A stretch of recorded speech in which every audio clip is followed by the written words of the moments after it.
আমাদের সময় ছোটোবেলার সময়টা কাটে একরকম, আর এখনকার বাচ্চাদের ছোটোবেলার সময়টা কাটে আরেক রকম। আমাদের ছোটোবেলাটা ছিল, ছোটোবেলা তো আমরা পড়াশোনা করতাম, তার সঙ্গে সঙ্গে অনেক খেলাধুলাও করতাম।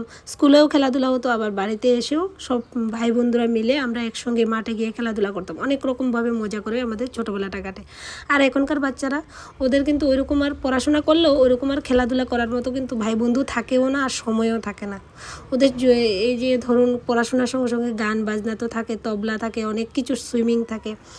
সে যাই হোক, এখন যুগের সঙ্গে তাল মিলিয়ে আমিও চেষ্টা করেছি আমার ছেলেকে একটু গিটার শেখানোর জন্য। যেহেতু ও একদম ঘরের মধ্যে বসে বসে বোরিং হয়ে যাচ্ছে, তো আমরা দুজনেরই ইচ্ছা আমার ছেলেকে আমি গিটার শেখাবো।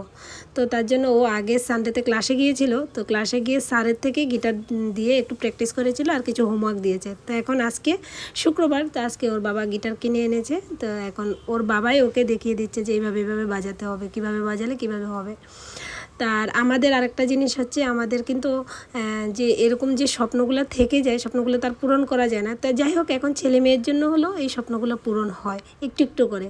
তো সবাই আশীর্বাদ করবেন আমার ছেলে যেন খুব তাড়াতাড়ি গিটারটা শিখতে পারে, ধৈর্য সহকারে।